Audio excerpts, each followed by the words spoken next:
नमस्कार साथियों, आज हम जो टॉपिक लेकर आए हैं यो यूपीएससी के हेल्थ सेक्शन में और सोशल इशू के सेक्शन में आता है। एमएमआर आप लोग जानते हैं कि मैटरनल मोर्टेलिटी रेट है। मैटरनल मोर्टेलिटी रेट इसको ऐसे डिफाइन किया गया है कि नंबर ऑफ मैटरनल डेथ्स पर 1 लाख लाइव बर्थ्स। ठीक है, मैटरनल डेथ क्या है? मैटरनल डेथ को भी डिफाइन किया गया है। मैटरनल डेथ किसी भी वुमेन का प्रेग्नेंट रहते हुए डेथ होना या टर्मिनेशन ऑफ प्रेगनेंसी, गर्भपात होने के बाद 42 दिन के अंदर या प्रेगनेंसी टर्मिनेट करती है, उसके 42 दिन के अंदर अगर किसी महिला का मृत्यु होता है तो उसको मैटरनल डेथ माना जाएगा। ठीक है ना, किसी भी कारण से। बस इसमें एक्सक्लूजन है एक्सीडेंटल। ठीक है ना, एक्सीडेंटल का है और इंसिडेंटल का है। दो चीज़, किसी इंसिडेंट से या किसी एक्सीडेंट से महिला का मृत्यु होता है तो उसको मैटरनल डेथ में काउंट नहीं करेंगे। बाकी और किसी कारणों से हो रहा है जो प्रेगनेंसी से रिलेटेड है तो उसको माना जाएगा। या कोई मैनेजमेंट है, प्रेगनेंसी के टाइम में कोई मैनेजमेंट ठीक से नहीं हो पाया, उसकी वजह से भी, या उससे एग्रेवेट करके हुआ है। नेक्स्ट स्लाइड पे चलते हैं हम लोग। सॉरी, इसका की पॉइंट्स हम लोग देख रहे हैं इस स्लाइड में।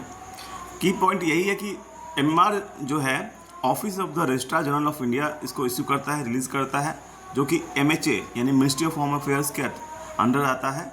ठीक है ना, एक एसआरएस सिस्टम है जिसके तहत एमआर डेटा कलेक्ट होता है, जिसको सैंपल रजिस्ट्रेशन सिस्टम कहा जाता है। SRS, sample registration system. अब आपको सेकंड पॉइंट है कि एसडीजी है, सस्टेनेबल डेवलपमेंट गोल। ठीक है ना, जो 2030 तक कहा रहा है कि हमको 70 पर लाख लाइव बर्थ एमआर को लेके आना है। ठीक है ना, एमआर को उससे कम लेके आना है, एसडीजी का टारगेट है। अब देखते हैं कि इंडिया के अंदर उस एसडीजी के टारगेट 3.1 जो एमआर से रिलेटेड है, जो 70 कह रहा है, 70 तक लेकर, उससे लेस देन 70 करके लेकर आना है। ठीक है ना, एमआर को, तो वो उसमें से हमारे 8 स्टेट जो हैं उसको अचीव ऑलरेडी कर लिए हैं, जिसमें आप देख पा रहे होंगे केरला 19 पे आ गया है, महाराष्ट्र 33 पे आ गया है, तेलंगाना 43, आंध्र प्रदेश 45, तमिलनाडु 54, झारखंड 56, गुजरात 57, कर्नाटका 69। तो इसमें आप थोड़ा सा याद रखिएगा कि झारखंड भी है इसमें जो अचीव कर लिया है। नन ऑफ दिस करके भी यूपीएससी क्वेश्चन पूछता है कि इनमें से कौन जो है नहीं अचीव किया है या कौन अचीव किया है, ऐसे करके भी आता है, ऑप्शन करके आएगा। तो इसमें आप लोग अगर झारखंड दिख गया तो आप उसको इंक्लूड कर लीजिएगा। ऑल ऑफ द एबव में करके ऐसे पूछ सकता है, तो ऑल ऑफ द एबव करके हम लोग कर सकते हैं। एक चीज़ और बताना चाहेंगे कि डेटा जो भी आप देखते हैं उसको एक बार गवर्नमेंट ऑथेंटिक सोर्स से देख लीजिए। चाहे आप किसी भी ऑथेंटिक प्रीमियर इंस्टीट्यूट का करंट अफेयर पढ़ रहे हो, वो दिल्ली के ही बड़े बड़े इंस्टीट्यूट क्यों ना हो, क्योंकि गलतियाँ किसी से भी हो सकती हैं। तो आपको ऑथेंटिक सोर्स जाना ही पड़ेगा आपको। ठीक है ना, एक बार देखना ज़रूरी है, खुद से मिलान करना ज़रूरी है, ब्लाइंड फेथ नहीं करना है। ठीक है ना, तो यहाँ पर जो भी डेटा दिखाया जा रहा है वो गवर्नमेंट ऑथेंटिक सोर्सेस से लिया गया है। हमारे यहाँ पुअर परफॉर्मिंग स्टेट्स भी हैं, जैसे कि असम। ठीक है, असम में 195 अभी चल रहा है, एमपी में 173, यूपी में 167, छत्तीसगढ़ में 137, उड़ीसा में 119। ठीक है ना, इसके बाद बिहार का नंबर है शायद 110 के आसपास, या अभी शायद रिसेंटली देखा जा रहा है कि वो 100 तक आ गया है। ठीक है ना, अभी आपको पता होना चाहिए कि एसडीजी गोल हमने अभी समझा कि टारगेट 3.1 एमएमआर के बारे में बात कर रहा है, लेस देन 70 लेके आने के लिए। अब हम लोगों के कंट्री में नेशनल हेल्थ पॉलिसी 2017 लाया गया था, 2070 एनएचपी, उसमें बताया गया था उसमें कि हम लोगों को 100 लेस देन 100 एमएमआर लेके आना है। बाई 2020, जिसको हमने अचीव कर लिया है। बहुत अच्छी बात है, ठीक है। हम लोग नेक्स्ट स्लाइड पे चलते हैं। भाई एमएमआर तो इतनी इसको देख करके हम लोग किसी भी कंट्री का डेमोग्राफिक इंडिकेटर प्राप्त करते हैं, जो कि मेजर इंडिकेटर है। तो भाई हमारे देश ने, हमारे गवर्नमेंट ऑफ इंडिया ने क्या स्टेप्स लिया है, तो जो भी स्टेप्स लेते हैं हम लोग नेशनल हेल्थ मिशन के अंतर्गत ले रहे हैं, ठीक है ना। तो नेशनल हेल्थ मिशन के अंदर क्या क्या स्कीम्स है, क्या क्या हम लोगों ने स्टेप्स लिए हैं, उसके बारे में थोड़ा सा एक नज़र डाल लेते हैं, ठीक है ना। अभी इसमें एनएचएम में जो भी हमारी स्ट्रेटजी रहती है जो एमएमआर को कम करने की, उसमें हम लोग reproductive, maternal, newborn, child, adolescent health and nutrition के ऊपर फोकस कर रहे हैं कि इन सब चीज़ों पर अगर फोकस करेंगे, इनके ऊपर हम अपनी स्ट्रैटेजी बनाएंगे, इनके ऊपर हम अपनी स्कीम्स बनाएंगे, तो हमें जो है एसडीजी का जो टारगेट 3.1 है वो अचीव हो जाएगा, ठीक है ना। तो अभी क्या है कि हम लोग का पहला जो है सुमन स्कीम, मतलब सुरक्षित मातृत्व आश्वासन। इसमें कह रहा है गवर्नमेंट कि हम इस स्कीम के तहत dignified, respectful and quality health care देना चाहते हैं, ठीक है ना, महिलाओं को, जो प्रेग्नेंट महिलाएं हैं, ठीक है। सेकंड है जननी सुरक्षा योजना, याद कर लीजिएगा इसको, ठीक है ना। कैश ट्रांसफ़र स्कीम है, ठीक है ना। जननी सुरक्षा योजना जो है, यह स्कीम कैश ट्रांसफ़र है। क्यों? क्योंकि हम कैश दे देंगे तो बंदा कहीं भी अपनी वाइफ को ले जा करके, या अपने घर में जो प्रेग्नेंट महिला है उसको ले जा करके इंस्टीट्यूशनल डिलीवरी अच्छे जगह करवा सकता है, ठीक है ना। तो फाइनेंशियल बैकग्राउंड भी, फाइनेंशियल जो है हेल्प मिल जाएगा, ठीक है ना। जननी शिशु सुरक्षा, इसमें याद देखने वाली बात है इस स्कीम में, जननी मतलब जो प्रेग्नेंट महिला है, शिशु मतलब जो चाइल्ड है, ठीक है ना। उसके लिए सुरक्षा कार्यक्रम दिया गया है। क्या सुरक्षा कार्यक्रम है भाई? फ्री डिलीवरी है, फ्री ट्रांसपोर्ट भी है, डायग्नोस्टिक भी है, मेडिसिन भी है, अदर कंज्यूमेबल्स एंड डाइट भी दे रहा है, खाने पीने की सामग्री भी दी जा रही है। इस स्कीम का हम समझते हैं थोड़ा सा कि जो चाइल्ड है, शिशु है, वो जन्म से लेकर 1 ईयर तक, ठीक है ना, 1 ईयर तक उसको देखभाल देगा, ठीक है ना। उसको खाने पीने की जो भी चीज़ें हैं, अभी आप समझिए इस बात को, देश में हमारी इतनी लोगों के पास पैसों की दिक्कत होती है कि ट्रांसपोर्ट भी ठीक से नहीं मिल पाता है। उसकी वजह से ट्रांसपोर्ट की नहीं मिलने की वजह से भी उसकी में भी पैसे की कमी हो जाती है। इमरजेंसी आ गया है, घर में पैसे नहीं है जाने के लिए, इंस्टीट्यूशन के पास जा करके अपनी डिलीवरी करा सकें, या फिर कुछ चेकअप कराना है, इमरजेंसी केस आ गया। तो कई बार में सुनने में आता है कि अब जाने को लोग कहीं से पैसा इकट्ठा हुआ, जाने के लिए हुआ, तब तक पता चल रहा है कि मिस हैपनिंग्स हो गया, ठीक है ना। ऐसे भी केसेस होते हैं। मतलब कि आप अगर विलेज में रहते होंगे या विलेज के कोई आपका फ्रेंड होगा तो उनसे आप पूछ लीजिएगा कि भाई सोचते हैं उनका प्रॉब्लम आ गई है, उनका इमरजेंसी आ गई है, उनको चेकअप के लिए जाना है, लेकिन पैसे नहीं होते हैं। कोई बोलता है कि हाँ कल पैसे आ जाएंगे, अब वो पेन से गुजर रही है, ठीक है ना। अब कल नहीं आ पाया, कल पैसे का इंतजाम नहीं हो पाया, परसों भी नहीं हो पाया, तो 3 दिन 4 दिन सिर्फ पैसे, आप समझ सकते हैं कि कैसे। जैसे मान लीजिए शहर में लोगों के पास पैसा है, चेकअप कराने के लिए तुरंत 500 1000 जितना भी है, 10,000 5,000 लोग जाकर के चेकअप करा लेता है।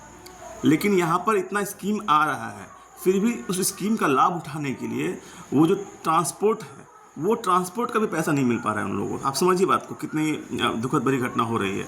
तो उसके लिए सरकार जो है जननी शिशु सुरक्षा कार्यक्रम लाई है कि भैया आप बिल्कुल ना सोचें, ट्रांसपोर्ट भी दिया जाएगा आपको, फ्री डिलीवरी तो दिया ही जा रहा है, डायग्नोस्टिक भी आपको, जांच पड़ताल भी दिया जाएगा, मेडिसिन भी दिया जाएगा। यानी पूरा हम लोग के एमएमआर जो है सरकार चाह रही है कि जल्द से जल्द उसको एसडीजी गोल अचीव कर लें, और उसमें जो भी ग्राउंड पे जो भी प्रॉब्लम्स फेस हो रही है उसको सॉल्व करने के लिए कदम उठाए जा रहे हैं, ठीक है ना।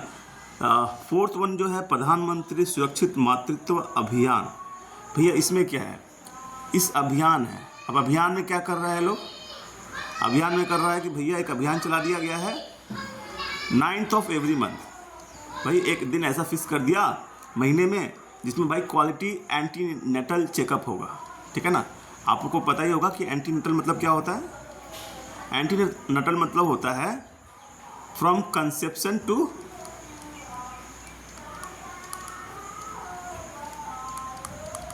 अंटिल बर्थ, ठीक है ना। जब से गर्भधारण हुआ है और जन्म तक का जो पीरियड होता है उसको एंटीनेटल कहते हैं, ठीक है ना। ठीक है, एंटीनेटल कहा जाता है। समझ में आ गई। तो ये याद रखिएगा कि प्रधानमंत्री सुरक्षित मातृत्व को सुरक्षित रखा जाए, वो अभियान है। उस अभियान के लिए हर महीने 9 तारीख को कोई स्पेशल मेडिकल ऑफिसर रहेंगे, उनसे चेकअप कराया जाएगा।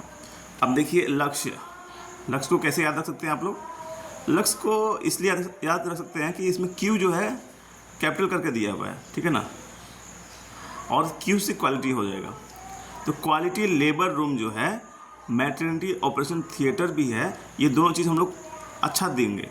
यही हम लोग कहा है कि लेबर रूम भी अच्छा क्वालिटी का हो, मैटरनिटी में उनके महिलाओं के लिए जो प्रेग्नेंट है उनके लिए ओटी भी जो हो वो काफ़ी अच्छी क्वालिटी का हो, साफ़ सुथरा हो, हाइजीनिक हो, ठीक है ना। ये लक्ष्य, ठीक है, लक्ष्य स्कीम है। नेक्स्ट आते हैं हम लोग प्रधानमंत्री मातृ वंदना योजना, PMMVY। भाई इसमें मातृ वंदना, ठीक है ना, इसमें है कि आपको फाइनेंशियल हेल्प दी जाएगी। किसको दी जाएगी? प्रेग्नेंट एंड लैक्टेटिंग मदर को दिया जाएगा, ठीक है ना। 5,000, 6,000, 7,000 जो भी है उनको स्कीम में दिया जाएगा। शुरुआत 5,000 से हुई थी, थोड़ा बढ़ भी गया है शायद सेकंड गर्ल चाइल्ड के लिए भी कुछ एक्स्ट्रा दिया जा रहा है कि भाई अब दूसरी अगर लड़की हुई है तो उसको एक्स्ट्रा कुछ दिया जाएगा सेकंड गर्ल चाइल्ड के लिए, इसमें PMMVY 2.0 के तहत। तो आप लोग रेगुलर आप लोग न्यूज़पेपर पढ़ते रहिएगा, ठीक है ना। पूरा का पूरा जो है कहीं यूट्यूब के सहारे नहीं रहिएगा। थोड़ा सा ये सब देखने से थोड़ा सा आपको विज़न क्लियर होगा, लेकिन कुछ अपना जो है हार्डवर्क रहेगा तो ही इस एग्ज़ाम को क्लियर कर पाइएगा, ठीक है ना। तो कहीं ना कहीं से आपको हर एक सोर्स से आपको रहना है अवगत, ठीक है ना। तो एक्स्ट्रा कुछ ना कुछ आप में रहेगा तभी आप आगे निकलिएगा, ठीक है। अब यहाँ पे ये अब नेक्स्ट में आते हैं। नेक्स्ट क्या स्टेप लिया है गवर्नमेंट ऑफ इंडिया ने कि भाई monthly village health sanitation and nutrition day रखेंगे। भाई उस दिन क्या करेंगे? उस दिन हम लोग उसको न्यूट्रिशन के बारे में, सैनिटेशन के बारे में, विलेज में हेल्थ के बारे में हम लोगों को बताएंगे, समझाएंगे, ठीक है। उसी तरह से बर्थ वेटिंग होम है, बर्थ वेटिंग होम में हम लोग बताएंगे लोगों को कि भैया आपके लिए एक होम बना दिया गया है जहाँ पे आप वेट कर सकते हैं, ठीक है ना।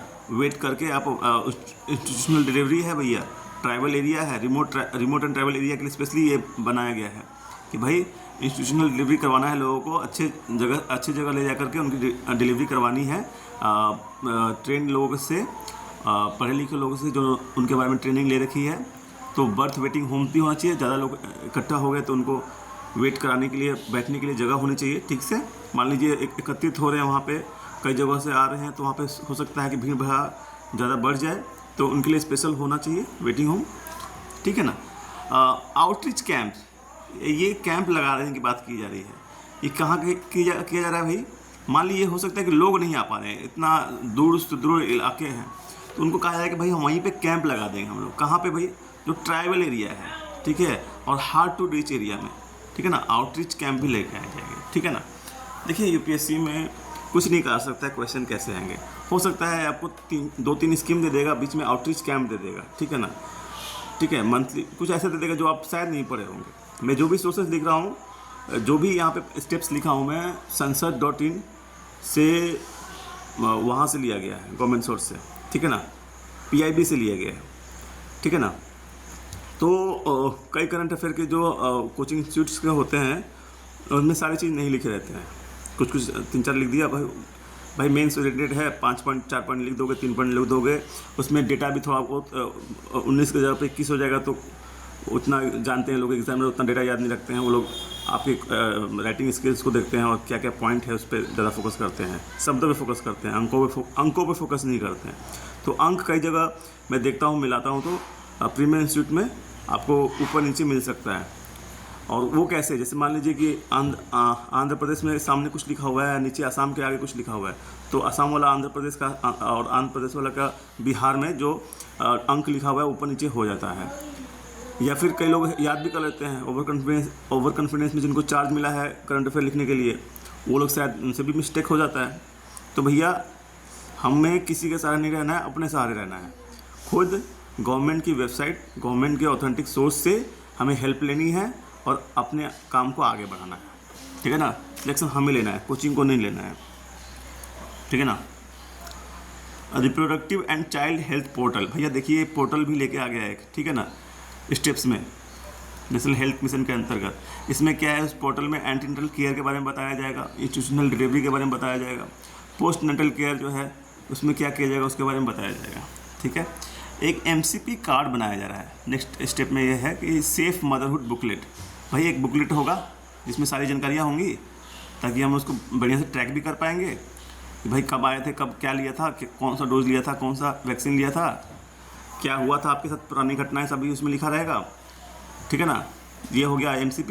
ये MCP मतलब होता है mother and child protection card, ठीक है ना। एक तरह से प्रोटेक्शन करेगा, ठीक है ना, बचा कर रखेगा, यानी एक ही कार्ड में सारा इन्फॉर्मेशन लिखा रहेगा, तो वो सारा चीज़ उसमें पढ़ के आदमी बढ़िया से दवा इलाज हो जाएगा, ठीक है ना।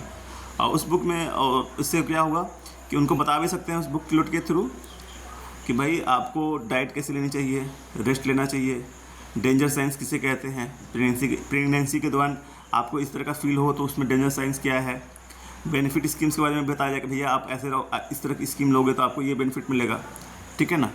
तो ये चीज़ आपको MCP कार्ड और सिर्फ मदरहुड बुकलेट के थ्रू ये काम आपका होगा, ठीक है।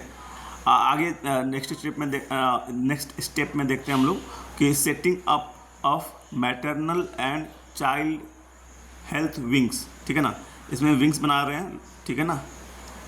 इसमें क्या करना है, इसमें देखना है कि भाई जहाँ पे हाई केस लोड फैसिलिटी हो रहे हैं, किसी फैसिलिटीज़ पे हाई केस लोड आ गया है, बहुत ज़्यादा लोग महिलाएं वहाँ पे आ जा रही हैं, उनको इलाज की ज़रूरत है, तो वहाँ पे maternal and child health wings लगाए जाएंगे, सेट किए जाएंगे वहाँ पर, ताकि जल्द से जल्द उनका हो पाए इलाज। इसी तरह से और भी बहुत सारे स्टेप्स आ रहे हैं, तो मैंने 3-4 स्टेप लिख दिए हैं, ना भी याद रहो तो कोई बात नहीं है, लेकिन एक बार थोड़ी जानकारी हो जानी चाहिए। फंक्शनलाइजेशन ऑफ फर्स्ट रेफरल यूनिट्स, भाई जहाँ पर फर्स्ट यूनिट है वहाँ पर अच्छी मैन पावर हो, ब्लड स्टोरेज यूनिट्स हो, ताकि वहीं पे छोटे मोटे जो इमरजेंसीज के हालात बन रहे हैं वो वहीं पे सॉल्व हो जाए, ठीक है ना। ये चीज़ें तो मेनली ये आपको स्कीम्स हैं सारे, ये स्कीम्स आप लोग को याद कर लेना है। बाकी ये जो भी स्टेप्स हैं आप याद कीजिएगा तो अच्छा ही है, थोड़ा सा आप मेंस में लिखने के लिए अच्छा है, क्योंकि tribal hard to reach area, remote and tribal areas के जो आते हैं वो, क्योंकि हमारा जो भी गवर्नमेंट स्कीम होता है डाउन ट्रोडन सेक्शन के लिए ही होता है, ठीक है ना। डाउन ट्रोडन सेक्शन के लिए को अपलिफ्ट करने के लिए ही होता है, ठीक है ना।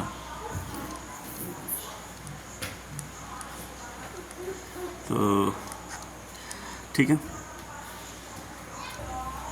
ये हम लोग का RGA के द्वारा स्पेशल बुलेटिन ऑन MMR आया था, इसमें आपको सारा डिटेल मिल जाएगा, ठीक है ना। जिसमें आपको यहाँ पे देखिए स्पेशल बुलेटिन ऑन MMR आया है, सोर्स जो है RGA का थ्रू आया है, ये आपको PIB का एनेक्सर एक था, PDF उसमें एनेक्सर में डाला हुआ है। ये चीज़ स्टेट यूटी वाइज है MMR का, एज पर sample registration system for last 5 years.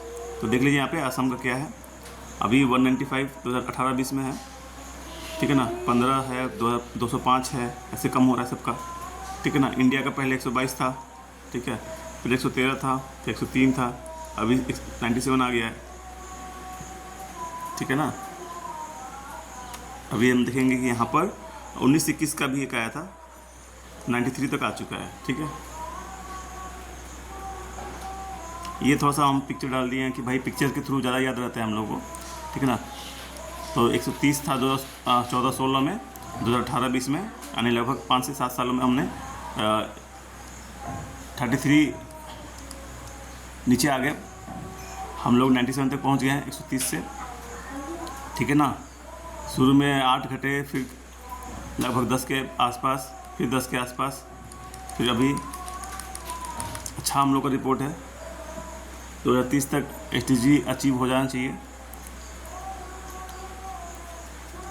ये देखिए, ये मैप दिखाया गया इसमें, देखिए PIB की सोर्स से लिया गया, जिसमें बिलो 70 करना है बाई 2030। तो आप देखेंगे जिस तरह से ग्लास में हम लोग पानी भरते हैं, थोड़ा सा याद करने का तरीका हो गया। ग्लास में पानी भरते तो पहले पानी नीचे नीचे आता है, तो हम लोग जो भी स्कीम गवर्नमेंट ने बनाया,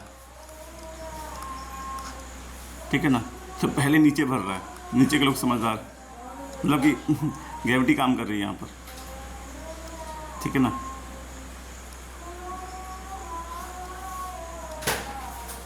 जैसे पिक्चर में 2D पिक्चर में जो दिख रहा है, ठीक है।